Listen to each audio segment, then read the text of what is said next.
We are joined again by Dr. Kari Nadeau, a leading physician, scientist in immunology and environmental health, whose work focuses on how everyday exposures impact the immune system, especially in children.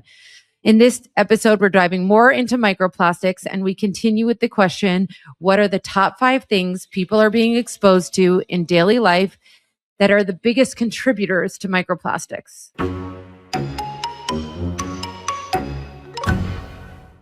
With that said, what are the top 5 things that people are being exposed to in daily life that are the biggest contributors to microplastics? Yeah, thanks for asking that. Soft wrap plastic. You buy things in the store in soft wrap plastic or anything that is basically you can touch and it gives. Anything like that in plastic, cellophane as well. These are things that you've got to avoid. That you could try to make sure people are using other ways to package their food, because that's the number one thing, Natasha, that could be changed. Is that liquids or vegetables even? Like the vegetables are like cellophane wrapped. Absolutely. Vegetables, liquids. Avoid plastic lined containers. You might think you're getting a cardboard box, but make sure that it doesn't have plastic lining as part of it, or aluminum cans, for example. These are all things that we sort of take for granted. If people vape, which again, I'm not supporting vaping or supporting smoking at all, there are plastics in cigarettes. There's plastic lining in vaping materials so that you can actually see those plastics in people's body. Just assume and test whether or not something has plastics in it. There's a lot that we need to avoid.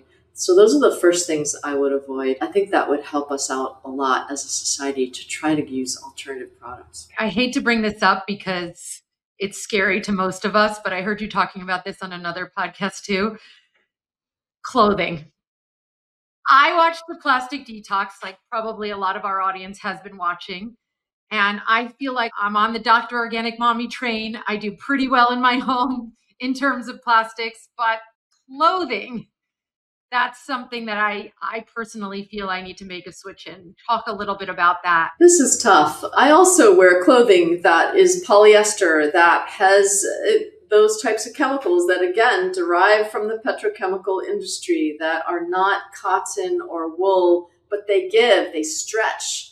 And so when you think about our clothing, if we can go back to those organic materials that are safe and that we know to be safe, cotton and leather, but not, if obviously with animals, you have to be super careful. So that linen, wool.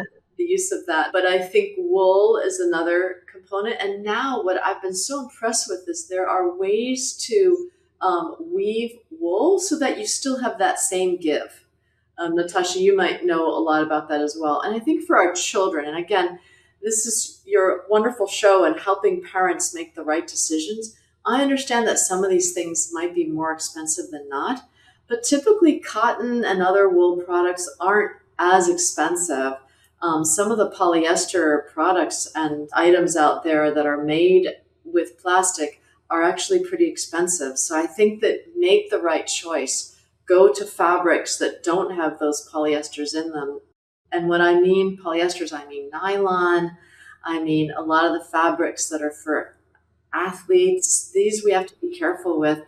And it might be that your listeners say, well, I can't do that. Like, that's just too hard. Well, try to minimize it. Anything that you can do to reduce it. You might not be able to go to zero, but just reducing it matters. I always say start with your underwear, your pajamas, then your socks or your bras. So things that are your undergarments that you're wearing most of the day, or that, is touching certain parts of your body. I don't know if this is true or not, that may get absorbed more easily. It's really excellent point. You're absolutely right to think of that. Again, we're trying to study that. We are trying to understand the extent to which people are using these clothes, how much is absorbed through the skin versus how much, if you dry the clothes that way, is it getting exposed through the lint and you're breathing it in. Another thing. I just didn't know. Sorry. We're not going to freak out because we're going to make one swap at a time. And we're going to put together a guide for you guys. And literally, we just put out the t-shirt guide, which I thought was really helpful. Yes. To have your basic staples of t-shirts. But I think the thing is that less is more. I think we buy so many pairs of underwear, so many pairs of pajamas. Like, you don't need that many. It's a very good statement. And do one thing at a time. As a scientist, this is what I like to do. And when we do the large population study that I'm so excited about starting across the US, we'll be able to tell people, okay, you're going to do this change, and then we're going to watch your blood. Then you do this change, and let's watch your blood. For example, let's say a person air dries all of their polyester clothing. Does their blood level go really low during that time period for plastics? Or is it the fact that it's still high? Then it tells me that it's not through the dryer lint, right? Then it tells me it might be through some other product. So these types of things, we need to do science so that I can better answer these questions, and that we can say to people, okay, if you're going to do X, Y, or Z, here's what I would prioritize, because we have the science to say, here's what to prioritize. Going back to school uniforms. The school uniforms, like, there's not much you can do when they have to wear polyester clothes every day. It's like really frustrating. What I've told parents is that, like, ask the school, hey, if I have a similar color, and can I have the same color? Can I get a different version and a different material? It's funny when you think of the field of organic food, right? There was an initial pushback, like, oh, we're not going to make that organic. And I know this is a much larger discussion with schools and whatnot, but now I feel like it's part of our consumer repertoire, right? And sometimes organic now is actually cheaper than the non-organic. So I think this is going to take some good ideas that you are both talking about today. And with any good ideas, we're going to have to stage it, and we'll have to do step by step. But I truly believe that we're going to vote with our consumer power, and we're going to vote with our parent power. That, to me, as parents, small groups of parents can really help towns as well as boards of education to really reframe what types of product chain or procurement they might use for X, Y, or Z product. Like, we want the best for our kids. I know that everyone typically does on this whole planet. We want the best for our children. And just going back to wool, wool is naturally antimicrobial, antibacterial, and you don't have to wash it as often. So living in Colorado, I've learned that we have to have a lot of layers. So my kids have these base layers that are wool, and I regularly wash them, and they smell great. Okay, Natasha had my husband run the LA Marathon in 90-degree heat in wool shorts. And he wait a minute. They were wool, but they were cotton on the outside, wool on the inside. And he was fine, and he loved them. So there you go. Exactly. Oh, that's great. Well, I hope he had a fun marathon. He was good. That is great. But you're right. These are breathable fabrics. They were meant to be breathable. So we don't have to synthesize breathability. It's already inherent in some of these cloths. Tell me, like, the top couple hidden sources families would not immediately think about in terms of microplastics. Yeah, we've talked about some of the things like linings of cartons, linings of cans, even soup cans, for example. Be really careful with that. Be very careful. Like we've already said, don't microwave the plastic, but also don't put in the dishwasher plastics. I know it's easy to do. I know that it's like, oh, just please, I don't want to wash that. But those plastics the dishwasher can get up to 500 degrees. Exactly. And a lot of people like that hot water. And then in addition, they dry it. And with the heat dry and with the hot water and with the intense heat that you're trying to clean your dishes with, that plastic starts to degrade over time. Even if you might not be able to see it with your naked eye, those plastics are going into the water supply. They're also getting on your dishes. And then when you take out that plastic Tupperware or that plastic item, when you use it, even if you use it in the freezer or at room temperature or in the cold, those plastics start to come off more easily because you've already put it in the dishwasher, because you've already melted it in a way. So I would be super careful with families not assuming that it's dishwasher safe, because plastics are not dishwasher safe, Be careful when you put spatulas in. And then again, we want to be good citizens to the planet too. It all gets into the water supply. And that's what's so frustrating is there's so many companies out there that say, oh, it's dishwasher safe. And I have parents saying to me, oh, but it says I can put it in the dishwasher. It's not true. Exactly. It's not, might not be safe for you. That's the thing. The element, it might be, itself might be semi-safe in the dishwasher, but it's not safe for humans. So that's what we need to make sure we qualify that safety. And honestly, I see it when I had like a plastic lid to a stainless steel little snack plate and that got put into a dishwasher. It completely deformed it where I couldn't fit it on top of the snack plate. Exactly. You see it change in front of your eyes. And also using steel, like it works. Like steel is great. Like, so these other products, they can be put in the dishwasher, just don't have them have the plastic. The other thing I want people to know is that be careful of your water supply. Get it checked out that some of the water coming into your home might already include plastics. A lot do.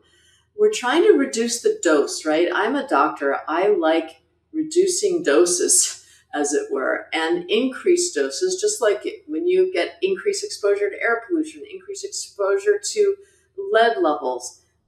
The worse off people, the worse off health occurs at the higher doses. So reducing dose matters. So putting a filter upstream of your water would be great.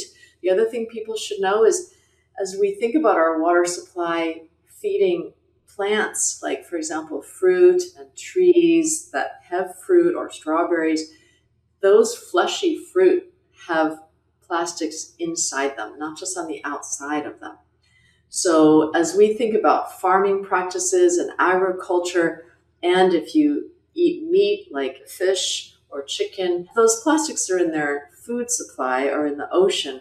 So think about all these ways that it compounds itself and how we need to make sure that we can reduce the plastic intake in our bodies. I never heard the dryer thing, so that was a hidden source that I'm still ruminating on.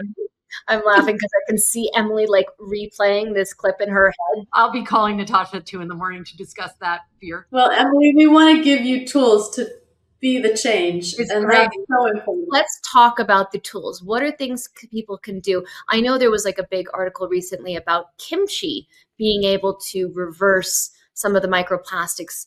What do you think about that? I think anytime what I'm seeing, and we're doing a bunch of studies that, for example, in identical twins, where they might have the same types of behaviors as they were growing up, right?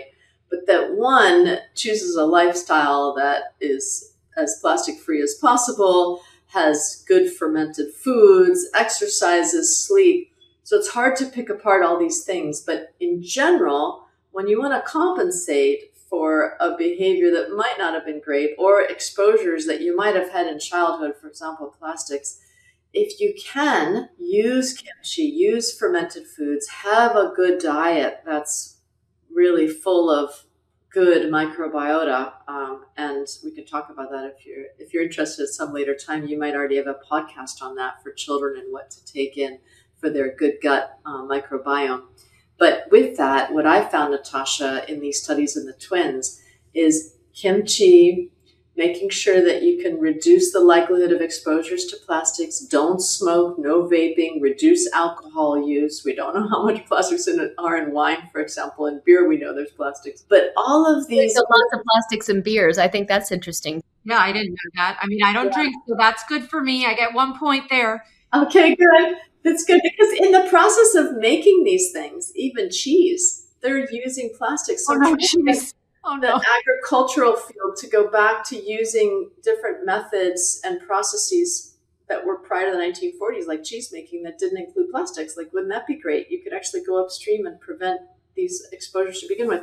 But I hope that helps you. I think there are some tools we can use now that are really helpful to reduce plastics. So eating lots of fermented foods, eating like foods, a variety of foods in your diet that help your microbiome, making sure to get outside and have fresh air, making sure to sweat, be in the sauna, like those traditional saunas that are all solid wood, with like the hot rock. Exactly. Those are great. That's like the typical sauna people use, the dry saunas. The dry sauna. Then you can actually use the water on the rocks, and that's humid. But in terms of the jacuzzis, I don't think anyone's actually looked at jacuzzi water. That's a really good question. A hot tub water, that's interesting. So what are other ways we can decrease our exposure? So obviously not microwaving. We talked about filtering water. We talked about trying to lessen our exposure to soft plastics like saran wrap or plastic that's like soft, that's touching the food in the grocery stores. Don't dishwash with the dishwasher with plastics. Don't vape. Avoid microwaving, as you had mentioned right away, Natasha. The data that we're seeing so far, which is very preliminary, try to air dry your polyester clothes if you can't change them to cotton or wool. I think go and be a good consumer, that if you're going to buy something new, make sure that it doesn't have plastic. Think about it. Like, do I really need a plastic spatula, or can I get a wooden spatula? Can I get a metal spatula? Can I get a ceramic pan that doesn't have PFAS on it, so that when I use the metal spatula, the PFAS isn't going to come off? So there's things that you can just immediately think about. What could I use instead, like a cloth? The beeswax type of Wrap. Enclosure and wrap works really well. Even just taking a cold cloth and a towel and wrapping that around your celery or wrapping that around your lettuce, it actually works really well to preserve your produce instead of wrapping it in plastic. Your produce was meant to breathe. It doesn't want to be wrapped in plastic. That's just a way to also have bacteria get in. And you actually end up saving more. While sometimes the upfront cost might be a little bit more because you're buying like, dishcloths or glass Tupperware, you don't have to replace it. Glass Tupperware lasts forever. Same with your cast iron pan. It lasts forever. And like my kids are already fighting over who gets my cast iron pans. It's like an heirloom. I love it. But you're right. Heirloom. Exactly. Yes. That return on investment is not only better in terms of economic, and especially as parents, we're trying to save every dime. So buying that up front really helps you stretch your money, which is great. But it's also healthier for you and your family, and you're going to feel better about it. I will say, as I've been in the last 2 weeks on the clothing journey, noticing how many high-end designers sell very expensive dresses and shirts, etc., that are 100% polyester is shocking to me, and how many items you can get at a reasonable price that are 100% cotton. So it does exist. Yes, it does. And just making those good choices, I think, is key. And then if you have the chance, go upstream, right to your local coffee shop and say, hey, you can use a different product. I'm also trying to talk to places that do door deliveries of food and just say, try to avoid those plastic containers. It is possible to do something different. And especially takeout, but also restaurants, they can also think about using good and better practices. We have an entire podcast on that we'll link here on how restaurants can do better. I even went to my local coffee shop because they kept sending everything. Even if you were drinking the coffee in the shop, they put it in a plastic container. And I said, can you guys have it in the glass containers? And we went back and forth, and now they're putting it back in the glass containers. Natasha keeps her own glass-lined coffee mug at her favorite place. And then when she goes in, they know to make it in her cup. Exactly. And Natasha, like, the behaviors you're showing are such good role modeling, right? Like, one person really can change history. And I love the fact that you're doing that now, and that we're going to do it in a larger way to do better science, because what we can't do is just use the science that's available to us now. Both of you have such excellent questions. Your viewers have such excellent questions. In order to answer them, we need to figure things out. Some of my answers today are just based on 200 people, but that's not perfect, right? We need more, and then we need to do it across the country. There's going to be parts of the country that have more plastic, let's say, in their water supply or in their air than others, and we need to figure that out. Who's at higher risk and who's not? What are people doing that's working? What are people doing that are not working? And then learn from that and really help. What I want to make sure your viewers know is that a lot of people are talking about, if they have the funds, to be able to go into, let's say, a place where they can do something called plasmapheresis and get their blood taken through and filtered out. But The problem is that the places that we've studied that so far is that their blood goes through this system, but it's all with plastic tubing, and then when it comes back in, it actually has more plastic in it. I think that's one of the biggest misconceptions that people have right now about microplastics, thinking that plasmapheresis, where you replace your blood, that it'll be healthier for you, but it's worse. Wow, you just blew my mind with that, because I always thought that treatment was like the gold standard for anyone with an autoimmune who is suffering in some intense way. But now I'm thinking twice about that. Well, it's a good question, Emily. Like, for people that are listening, and for both of you to know, like, when you need plasmapheresis, when you have a kidney disease, or when you have an overload of, let's say, what we call antibodies, that plasmapheresis does get rid of them. And when it comes back into your body, you have a better system. That's a way to get you better. But what we're also finding is that, unfortunately, it has more plastics in it. Now, I'm not saying not to do plasmapheresis if you have those diseases. You got to follow your doctor's orders, but importantly, and use appropriate guidelines. But if we could use something that's an alternative, you can still have the plasmapheresis, but not have increased plastics going back in the body. Now that we have that knowledge, like Natasha said, let's change, and let's use that knowledge to do better. That's what I loved about the plastic detox, not to give it away for some people, but they talked about the green chemistry and how you can actually find ways to make alternatives. Like, they stumbled upon the petrochemicals, the plastic industry, and they figured that out. They just had no idea the impact, but so now let's create something that's better, that is not plastic, but that it could achieve the same thing. Exactly. And it's possible. That's what I'm seeing. And I think hopefully businesses and commerce will allow that to move forward. So thank you. Okay, here's our rapid fire little section. What's the biggest exposure source? It depends on the country. If you're in Indonesia, it's the air. If it's here in the US, it looks like it's mostly plastic products that we use, saran wrap and plastic water bottles. And that's how we're getting into our body. What's the most important kitchen swap? Don't use saran wrap. I think that's the biggest takeaway, is the saran wrap. I know. I have it in my kitchen. Don't.